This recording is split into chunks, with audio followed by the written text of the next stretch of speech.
বিগত কয়েক বছর আগেই শুরু হয়েছে করোনা মহামারী। 3 বছর পেরিয়ে গেলেও এখনও নিত্য নতুন ভ্যারিয়েন্টের সন্ধান পাওয়া যাচ্ছে এই রোগের।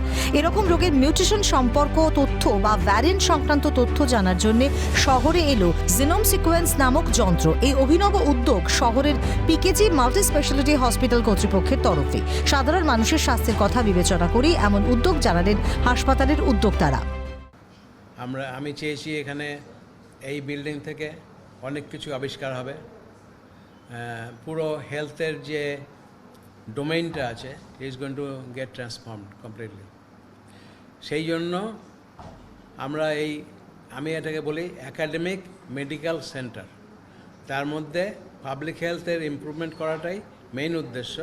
উদ্যোগটা একটাই, সেটা হচ্ছে যে উদ্দেশ্য ছিল যে পাবলিক হেলথ জায়গাটাকে আমরা কি করে আরও বাড়ানো যায়। পাবলিক হেলথ মানে হচ্ছে health for all, greater people. তো সাধারণ আমাদের পশ্চিমবঙ্গে ভারতবর্ষে যে অসুখগুলো কমন আমরা দেখতে পাই, সেগুলো চিকিৎসা এবং সেগুলোকে নিয়ে আরও রিসার্চের দিকটা যাওয়া, গবেষণার দিকটা যাওয়া, সেটাই কিন্তু উদ্দেশ্য ছিল এটা।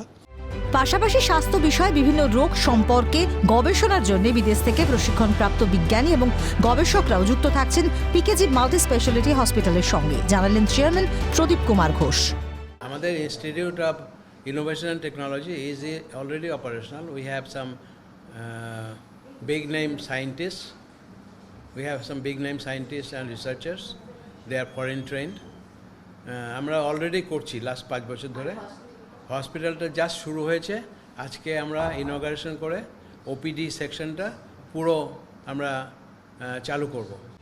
এই জিনোম সিকোয়েন্স যন্ত্রের সাহায্যে খুব দ্রুততার সঙ্গে ডিএনএ সংক্রান্ত রোগ নির্ণয় করা সম্ভবপর হবে।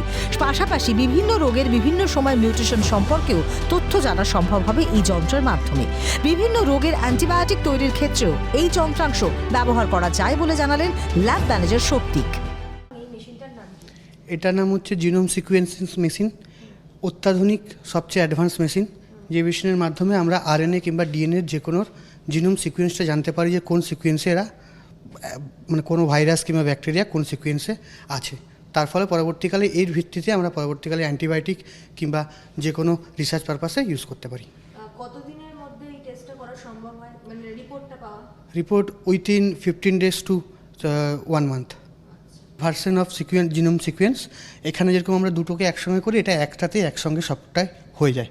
কতগুলি স্যাম্পল একসঙ্গে টেস্ট করা সম্ভব হয়? এটা একটা ওয়েলে যেরকম আছে 96 হলে এরকম যতগুলো ওয়েল দিবেন এলাইজার মতো এরকম ওখানে করা যায়। পাশাপাশি যে কোনো ডিএনএ সংক্রান্ত রোগের ক্ষেত্রে একদম গোড়া থেকে লক্ষ্য করা সম্ভব হবে এই হাইটেক যন্ত্রের মাধ্যমে, জানালেন অধ্যাপক কৃষ্ণাংশু রায়। ওটার নাম হচ্ছে ডিএনএ সিকোয়েন্সার। ডিএনএ সিকোয়েন্সার মানে ডিএনএটা হচ্ছে তো কোষের ভেতরে একটা পদার্থ যেটা সব কিছু গাইড করে। যেমন আমাকে আমার বাবার মতন দেখতে হবে কি মায়ের মতন দেখতে হবে, সেটা ডিএনএ জিন, এই যে কতগুলো সাধারণ মানুষ বলে, ওই মেশিনে আমরা একদম ওই জায়গাটা ধরতে পারবো যে কোথাও একটু যদি অ্যাবনর্ম্যালিটি হয়, এদিক ওদিক হয়, আমরা সেটা তো ধরা পড়বে। যেমন আপনারা শুনে এসছেন যে করোনাতে ভাইরাস মিউটেশন হয়, একটা চরিত্র থেকে আরেকটা চরিত্রের পরিবর্তন হয়, গঠনগত পরিবর্তন হয়। সেটা কিন্তু আমি জিএনএ সিকোয়েন্সে ধরতে পারবো যে কোন ভাইরাস থেকে কী অসুখ হচ্ছে, এটা পাল্টে গেল কেন, তার উপর নির্ভর করছে তার চিকিৎসা।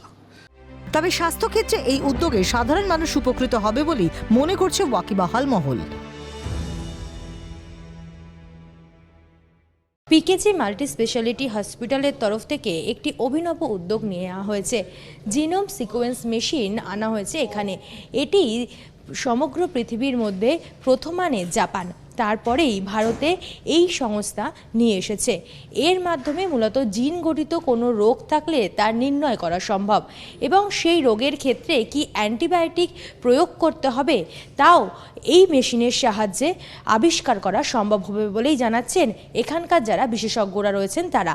এবং এই মেশিনের ফলে যারা কলকাতাবাসীরা রয়েছেন, পাশাপাশি পশ্চিমবঙ্গবাসী দ্রুততার সঙ্গে বিভিন্ন জিন সংক্রান্ত রোগ নির্ণয় করার সুযোগ পাবে, ফলে তাদের বিদেশে পাড়ি দিতে হবে না।